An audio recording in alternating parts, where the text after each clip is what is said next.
Salut les amis, bienvenue dans Versets dans les Écritures, un podcast par des Africains pour tous ceux qui aiment plonger dans les profondeurs océaniques de la parole de Dieu afin d'en explorer les méandres, verset après verset, chapitre après chapitre. Chaque épisode explore un livre, un passage ou un thème biblique avec des discussions vivantes, des réflexions théologiques et des applications pratiques associées aux réalités africaines. Alors accrochez-vous, nous plongeons dans ce nouvel épisode et que la parole habite richement en vous. Alors, salut les amis.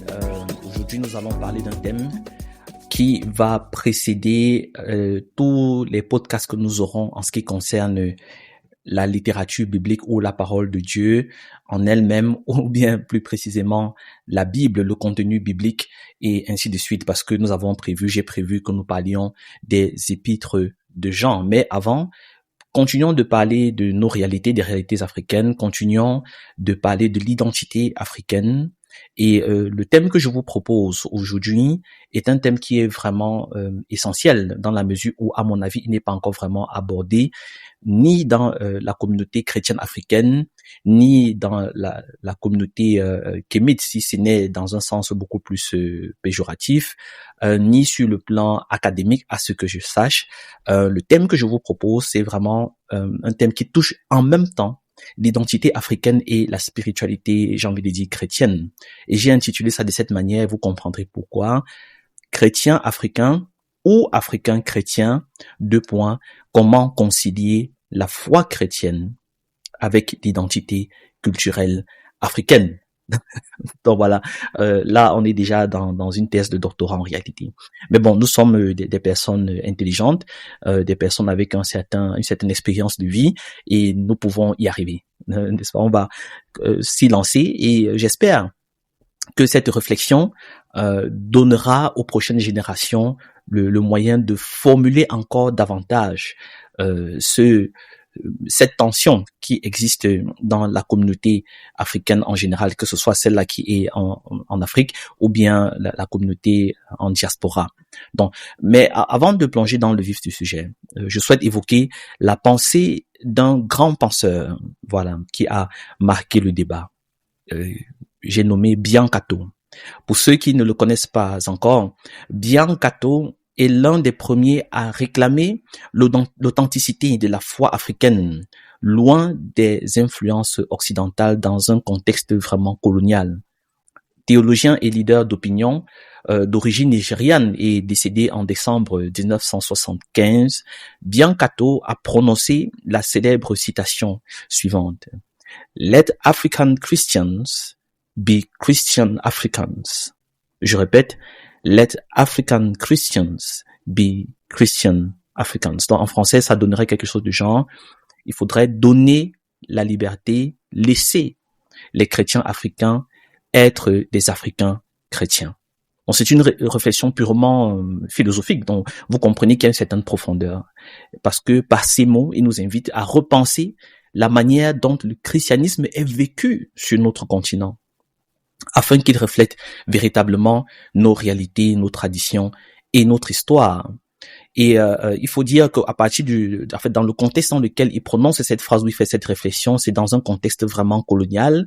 Or, nous sommes déjà dans un contexte post-colonial, n'est-ce pas? Nous sommes en 2025 et tout. Il y a beaucoup de choses qui se passent ou bien qui se sont passées sur le continent africain avec l'AES, par exemple, ces pays qui s'organisent du côté de l'Afrique de l'Ouest.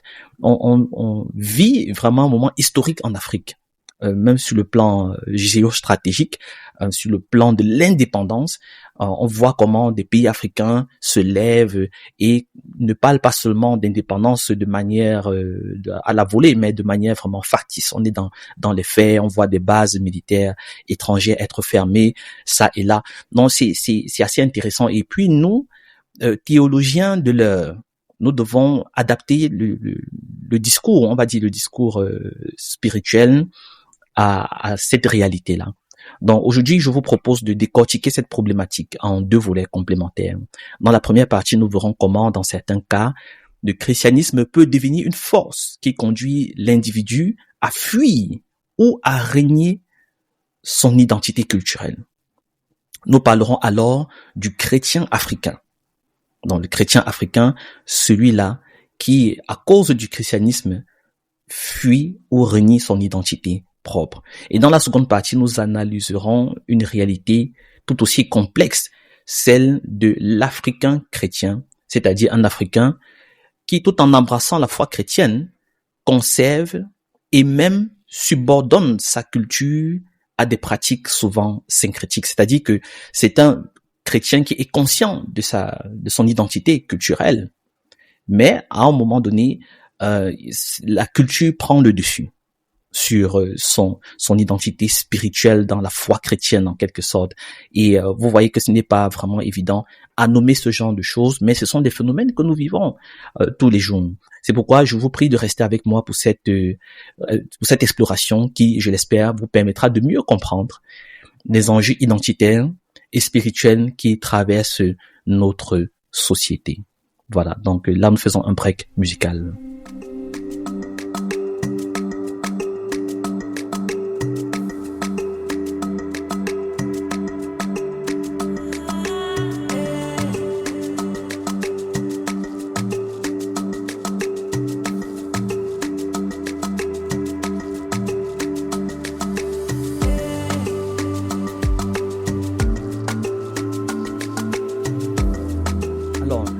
Le chrétien africain, c'est quoi en réalité? C'est ça la première partie que nous allons aborder.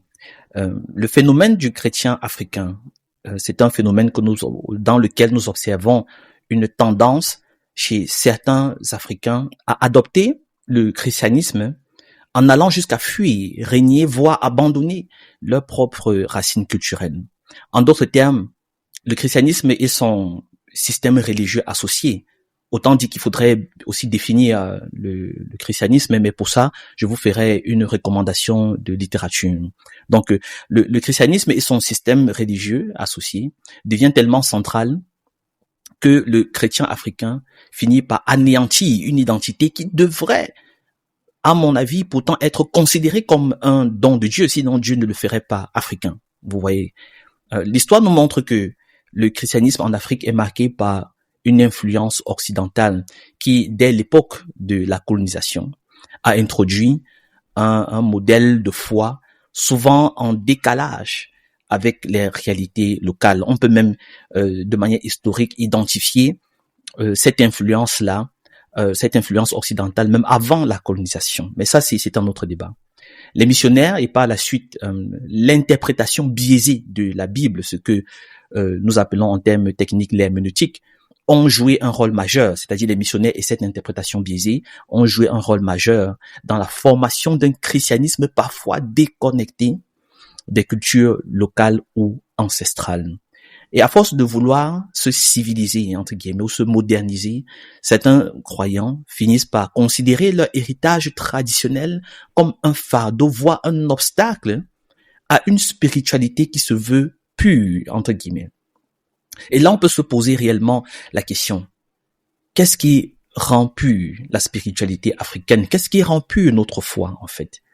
Est-ce du fait qu'elle soit complètement aseptisée, ou disons épurée de la culture locale, des valeurs africaines, ou bien est-ce du fait de l'amour du prochain et de l'amour de Dieu?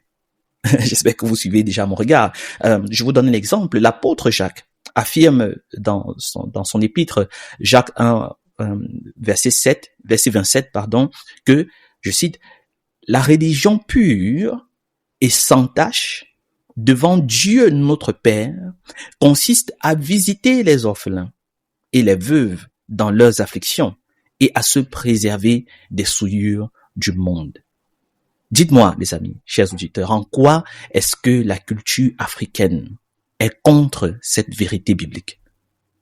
Pour ma part, à part quelques exceptions, je constate une presque parfaite homogénéité entre la culture africaine, les valeurs africaines et cette réflexion inspirée de l'apôtre Jacques. Mais parlons davantage de la fuite de l'identité africaine.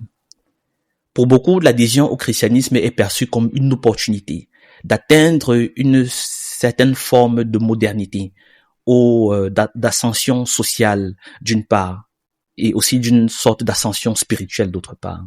Et dans cette dynamique, la culture africaine, c'est-à-dire ses langues, ses chants, ses danses, certaines valeurs, est rejetée, la culture africaine doit être rejetée ou minimisée au profit d'un modèle plus international, plus mondialiste, plus universel. Et ainsi, on constate que le chrétien africain est souvent celui qui renie ou abandonne les pratiques ancestrales à comparer à d'autres cultures dans le monde qui embrassent, n'est-ce pas, la foi chrétienne. Et le chrétien africain peut se retrouver en train de renier ces pratiques ancestrales à tort ou à raison. Donc là, je ne suis pas encore dans un certain jugement, mais je ne fais que constater. Et je vous invite à ce que nous fassions ce constat ensemble à tête reposée. Exemple, n'est-ce pas, il y a des rites, des cérémonies dans certaines communautés, les cérémonies traditionnelles telles que les deuils, les initiations, les funérailles, les célébrations des ancêtres, le culte ancestral sont perçus comme incompatibles avec la foi chrétienne, à tort ou à raison, je précise. Et ce rejet se traduit par une volonté de tout effacer pour laisser place à des formes de culte qui rappellent davantage un modèle occidental. Et là, c'est vraiment problématique à un moment. Un autre exemple, c'est la langue et l'éthique de la prédication. Le recours à une langue pure, entre guillemets, ou à un style de prédication est inspiré des églises occidentales renforce l'idée que tout ce qui n'est pas conforme à ce modèle-là doit être mis de côté. Tout ce qui n'est pas conforme à un modèle, je vais dire par exemple, pentecôtiste américain, doit être mis de côté.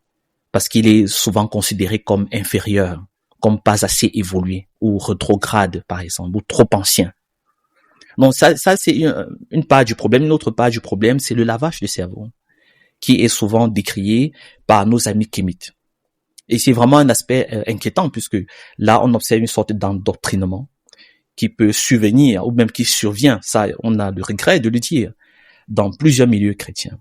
Et les kémites, c'est-à-dire des personnes qui sont vraiment, on va dire ça comme ça, fondamentalistes ou moins, disons, résistants par rapport à ce genre de choses et qui réclament ou bien qui se font chantres, n'est-ce pas, de la culture africaine. Ils utilisent donc cette rhétorique forte du lavage du cerveau pour convaincre leur auditoire que la culture traditionnelle est incompatible avec la vérité biblique. Bon, c'est sur quoi je ne peux pas être d'accord à 100%. Mais posons d'abord le conflit, parce que le conflit existe, n'est-ce pas, entre les chrétiens et les kémites. Le concept de lavage de cerveau, on en parle souvent pour décrire ce processus où l'individu se retrouve manipulé au point de rejeter son héritage. Et ce conditionnement qui peut être comparé à une aliénation de soi fait du christianisme un outil d'effacement de l'identité africaine. Et dans ce contexte, la foi chrétienne est perçue comme une force érosive et envahisseuse, voire destructrice. À regret, elle est présentée comme un modèle qui, en imposant une sous-culture occidentale, nie la richesse et la profondeur de la culture africaine. Cette vision trouve ses racines dans l'histoire douloureuse de l'esclavage, de la colonisation, des interventions missionnaires, des financements des églises établies, traditionnelles européennes, c'est-à-dire des églises catholiques, évangéliques et même pentecôtistes. Et cela nous rappelle, n'est-ce pas, ces séquelles, ces traces indélébiles dans la mémoire collective africaine dues à ces épisodes marquants de la traite négrière et de la colonisation. Le choix de privilégier un modèle de christianisme qui nie l'identité culturelle peut avoir des conséquences profondes. D'une part, l'aliénation personnelle, c'est-à-dire que l'individu se trouve dépossédé d'une partie de lui-même, de cet héritage ou cette richesse culturelle qui aurait pu nourrir sa relation à Dieu d'une manière authentique et personnelle, vous voyez. D'autre part, une fragmentation communautaire, c'est-à-dire que au-delà de l'individu, il y a cette échelle collective et cela conduit à une fracture entre ceux qui cherchent à conserver leur héritage et ceux qui adoptent une posture de renoncement. Et cette dichotomie fragmente la communauté chrétienne en Afrique et dans la diaspora, générant des tensions et un sentiment d'incompréhension mutuelle. Parfois, on peut s'asseoir, on essaye de se parler, mais on ne se comprend pas parce que les bases ne sont pas établies. On n'arrive pas à nommer quelle est la racine du problème. Et cela va tellement en profondeur que même les familles, pourtant socle incontournable de la civilisation africaine dans notre cas, ces familles-là s'en retrouvent fragmentées ou balkanisées. D'autre part encore, une image déformée de l'évangile. Lorsque le christianisme se transforme en un outil d'effacement culturel, de fragilisation civilisationnelle, il porte en lui le risque de diffuser une image erronée de la foi. Et malheureusement, même les leaders chrétiens africains s'en font chantre. L'évangile, qui devrait être porteur d'un message universel d'amour, de rédemption, se trouve alors entaché par une vision réductrice, occidentaliste, mondialiste, voire néfaste et antagoniste à la civilisation africaine. Et ainsi, le phénomène du chrétien africain nous met en garde contre une adhésion au christianisme qui se fait au détriment d'une identité ancestrale et africaine. C'est une dérive qui transforme la foi en un instrument de dévalorisation culturelle au risque de perdre l'essence même de ce que signifie être humain et être créé à l'image de Dieu. Donc vous voyez, là, on est en plein dans l'anthropologie africaine et dans une théologie qui commence, n'est-ce pas, à prendre en compte les réalités africaines. Donc là, avant de passer à la deuxième partie pour parler de l'Africain chrétien, prenons un moment pour méditer sur ces questions. Comment se fait-il qu'en voulant embrasser la modernité et, on va dire, une forme pure, entre guillemets, de christianisme, on en vienne à renier une part fondamentale de notre être? Quelle blessure la colonisation et l'histoire douloureuse de notre continent ont-elles laissé dans l'inconscient collectif au point de pousser certains à fuir leur propre identité?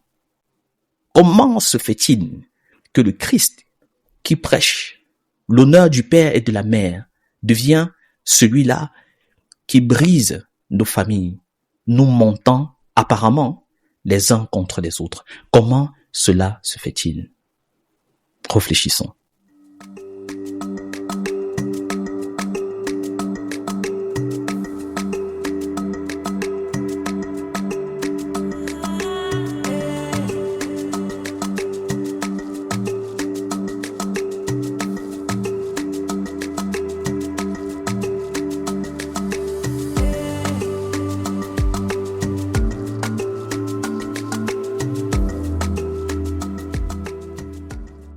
Alors les amis, passons maintenant à la seconde facette de notre réflexion, celle de l'Africain chrétien.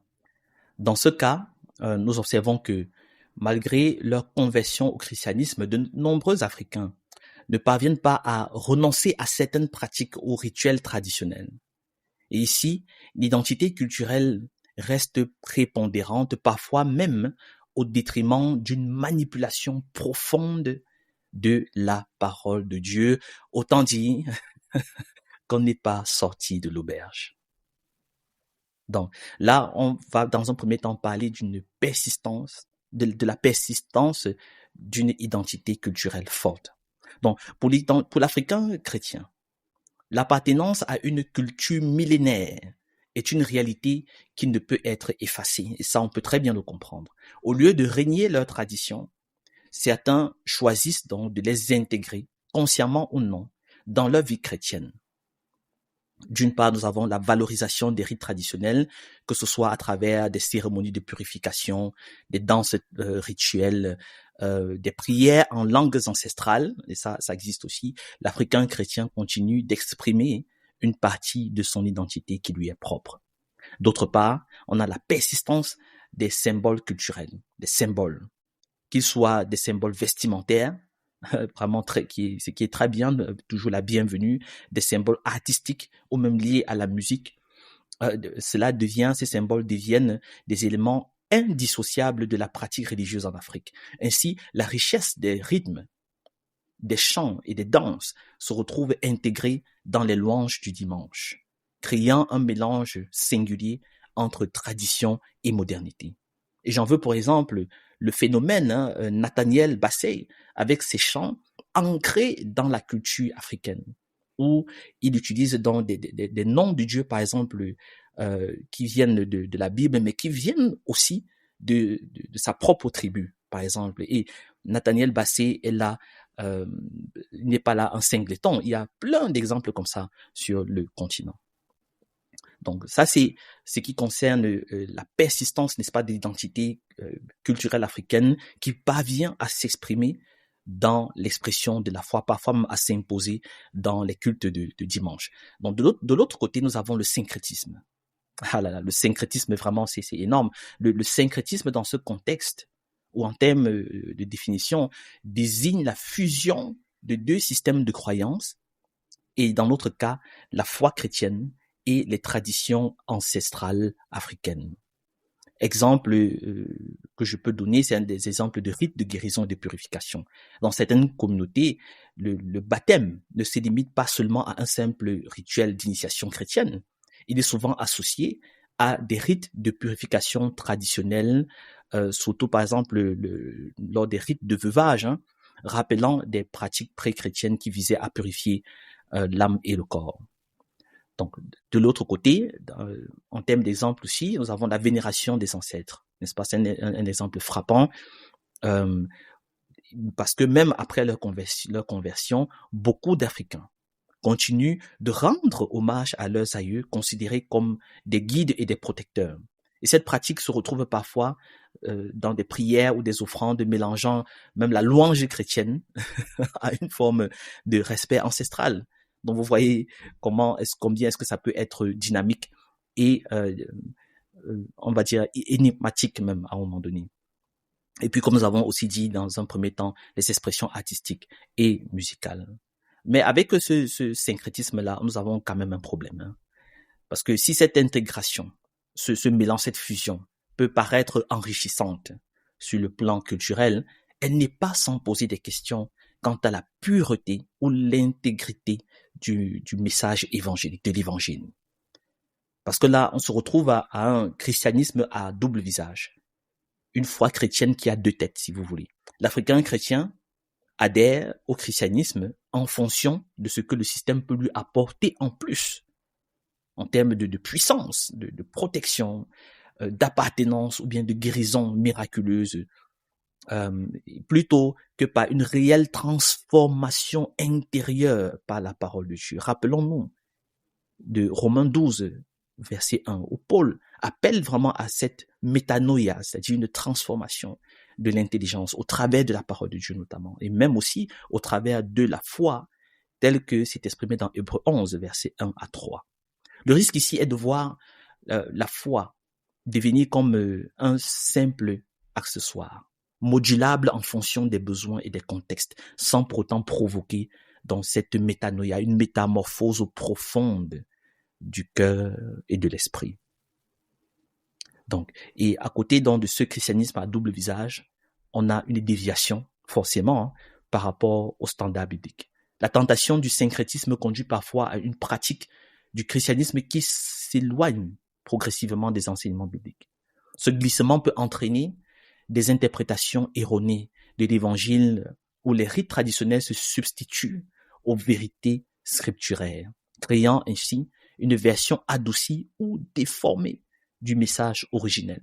C'est pourquoi nous nous employons, je vais dire au travers de ma chaîne YouTube parfois, à dénoncer ce genre de choses. Ce n'est pas pour lutter contre les confrères, contre les collègues pasteurs, mais pour tirer la sonnette d'alarme et dire faisons attention. Et là, je ne suis pas le premier dans ce combat. Il y a plusieurs qui m'ont précédé. Biancato en est un, avec un ouvrage qu'il a eu à écrire là-dessus, en parlant des pièges du christianisme africain, Pitfalls of African Christianity. Et il y en aura aussi certainement d'autres après moi. Il y en a qui sont plus violents, d'autres qui en sont moins, qui sont plus silencieux, mais on parle là vraiment d'un vrai problème. La non-transformation du croyant. En fin de compte, l'intégration de ces pratiques culturelles dans le christianisme, lorsqu'elle n'est pas accompagnée d'une réelle conversion du cœur, c'est-à-dire que le born again est seulement au niveau des lèvres, pas au niveau du cœur. et de l'âme, ça conduit vraiment à un état de compromis, n'est-ce pas? Où le Seigneur Jésus peut nous interpeller en disant, est-ce que tu es chaud ou froid? Mais si tu es tiède, ça peut pas marcher. L'Africain chrétien se contente alors d'emprunter certains aspects de la foi sans être véritablement transformé. Il s'agit d'une adhésion par intérêt. Une adhésion par intérêt.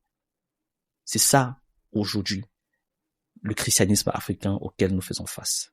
Une adhésion par intérêt où la dimension spirituelle se retrouve reléguée au second plan par rapport à l'affirmation de l'identité culturelle. Face à ces deux extrêmes, les amis, d'un côté donc le reniement total de son héritage, de l'autre la fusion parfois maladroite entre tradition et évangile, se pose la question cruciale. Peut-on concilier finalement une foi authentique avec une identité culturelle riche et plurielle? Un élément de réponse pour revenir à Biancato, qui nous propose cette réflexion, let African Christians be Christian Africans. Là, il ne s'agit pas pour lui de renier sa culture pour mieux embrasser le christianisme, ni de se cantonner à des rites qui risquent d'éclipser le message de l'évangile. Il s'agit plutôt de trouver un juste milieu, où l'on peut affirmer sa foi tout en célébrant ses origines, sans que l'un ne vienne écraser l'autre. Là, on est vraiment au début de quelque chose de passionnant. La quête d'une identité authentique, parce que l'enjeu identitaire demeure le même, malgré l'évolution des contextes historiques, de la colonisation à la mondialisation aujourd'hui. L'identité africaine, loin d'être un simple ensemble de rituels ou de symboles, est le reflet d'une histoire, d'une culture millénaire et d'un mode de vie qui peut enrichir la compréhension de la foi et où la foi également peut davantage agrandir ou du moins rendre encore plus puissante, plus attrayante cette culture que le Seigneur nous a donnée. C'est pourquoi il y a cet appel à la transformation intérieure, parce que c'est là où ça doit commencer. La véritable transformation que l'Évangile propose doit aller au-delà d'un simple habillage culturel.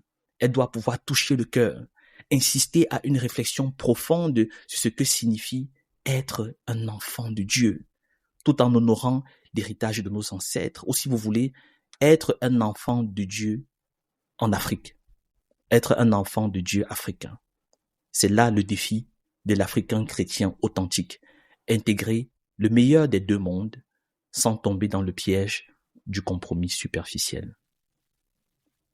En définitive, le syncrétisme qui caractérise l'Africain chrétien révèle bien les tensions internes de notre rapport à la foi et à l'identité. Il est essentiel de se poser la question suivante.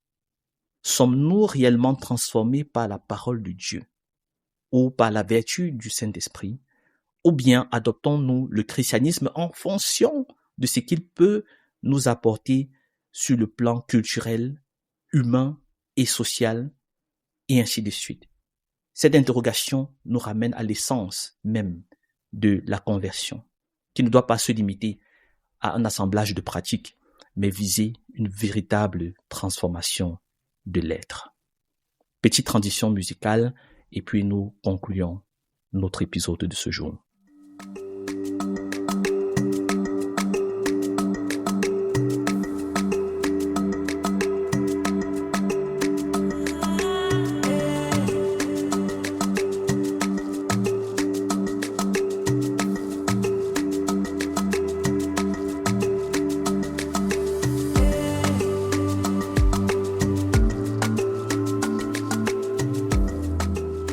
Termes de prière, de spiritualité et ainsi de suite, le christianisme africain a vraiment le vent en poupe. Et ça, nous avons besoin de bien reformuler les choses. Parce que d'un côté, nous avons vu que le chrétien africain, en cherchant à se conformer à un modèle extérieur, n'est-ce pas, risque de perdre l'essence même de sa culture. Ce don divin qui témoigne de l'histoire et de la richesse de notre continent, une grâce de Dieu, si vous voulez. Cette posture marquée par le rejet des traditions et l'adhésion à une vision souvent occidentale de la foi peut conduire à un véritable lavage de cerveau, reconnaissons-le, orchestré par des courants fondamentalistes qui, ou du moins utilisés comme des arguments, pas des courants kémitiques qui n'hésitent pas à dévaloriser tout ce qui est perçu comme étant biblique, comme étant associé à la foi chrétienne. De l'autre côté, l'Africain chrétien, en conservant ses pratiques ancestrales, ne parvient pas toujours à se laisser transformer par la puissance de l'Évangile. Ce syncrétisme qui semble offrir une continuité avec ses racines risque de diluer le message originel et de produire une foi qui se contente de ce que le système peut apporter plutôt que de provoquer une métamorphose intérieure. Et face à ces deux extrêmes, il paraît essentiel de rechercher un équilibre. Let African Christians be Christian Africans. Il s'agit d'un appel à ce que la foi chrétienne en Afrique ne soit ni dénaturée par un rejet complet de nos traditions, s'il vous plaît, ni déformée par une adhésion superficielle aux pratiques culturelles. La véritable force réside dans la capacité à intégrer, dans le respect de l'évangile, dans une herméneutique proprement faite, la richesse de nos identités, afin que la foi devienne un vecteur d'émancipation et d'authenticité. Quelques questions pour méditer, les amis. Comment pouvons-nous accueillir la grâce de Dieu tout en restant fidèles à nos origines? Véritablement. Je répète, comment pouvons-nous accueillir la grâce de Dieu tout en restant fidèles à nos origines que Dieu nous a données? Quelles pratiques ancestrales peuvent être recontextualisées pour enrichir notre expérience de la foi? Comment éviter le piège du compromis, qu'il soit un rejet total de notre culture ou son accointement superficiel à la foi, afin de vivre une conversion qui transforme véritablement notre être? Parce que cette transformation, nous en avons besoin. Tout être humain en a besoin, car tous ont péché et sont privés de la gloire de Dieu. Il ne s'agit pas là d'une question de couleur de peau ou bien d'une question d'origine continentale, vous voyez. Ces questions sont cruciales pour toute personne qui se confronte au défi d'une identité en mouvement dans un monde en perpétuelle évolution. La réponse ne se trouve pas dans l'extrême renoncement, ni dans la simple accumulation de rites, mais dans une démarche de discernement qui permet à l'individu de puiser dans la profondeur de son histoire pour mieux comprendre et incarner la vérité de l'Évangile. C'est pourquoi mon appel est un appel à l'authenticité. L'enjeu identitaire demeure inchangé malgré le passage du temps et l'évolution des contextes historiques. Pourquoi? Parce que le cœur de l'homme reste le même, c'est-à-dire foncièrement méchant. Que ce soit dans le contexte de la colonisation, de l'esclavage, marqué par l'imposition d'un christianisme étranger, ou dans celui d'aujourd'hui où les influences mondialisées tentent de redéfinir sans cesse nos repères, l'essence du débat reste le même. Comment concilier une foi vivante avec l'identité culturelle qui nous a façonnés et qui devrait continuer de nous façonner sous la responsabilité du Saint-Esprit à la lumière des Écritures? Point d'interrogation. En tant que croyants africains, nous avons la responsabilité de questionner nos pratiques sérieusement, de discerner ce qui relève d'un héritage authentique de ce qui a été imposé de l'extérieur et de chercher une voie qui nous permette d'être à la fois fidèles à notre appel spirituel et honorables de nos racines. Nous devons tendre vers une foi incarnée et enracinée, une foi qui est propre à nos couleurs. Pour finir, je voudrais réaffirmer que la foi chrétienne dans son essence la plus pure est une invitation à la transformation, une invitation à l'amour du prochain et à l'amour du Créateur. Cette transformation n'est possible que si nous sommes capables d'intégrer toutes les dimensions de notre être, c'est-à-dire spirituel, culturel et émotionnel, dans un tout harmonieux. L'identité africaine, avec sa richesse, sa diversité et sa profondeur, doit être vue comme un atout précieux, non comme une entrave à la vie chrétienne. Biancato nous rappelle que nous devons être des Africains chrétiens, c'est-à-dire des croyants qui, tout en étant porteurs du message de l'Évangile, ne renoncent pas à ce qui fait leur singularité, mais qui puissent sur l'échiquier mondial, enrichir ce qui fait la foi chrétienne dans le concert des nations et des peuples. Cela demande du courage, de l'authenticité, un engagement constant à interroger nos pratiques, nos croyances pour qu'elles restent vivantes et pertinentes dans nos vies. Je vous remercie d'avoir partagé ce moment de réflexion avec moi. J'espère que cet épisode vous aura offert des pistes de réflexion sérieuses pour mieux comprendre les enjeux de la foi et de l'identité en Afrique et qu'il vous inspirera à chercher vous-même un équilibre qui vous permette d'embrasser pleinement la richesse de vos racines tout en vivant une foi authentique et transformatrice.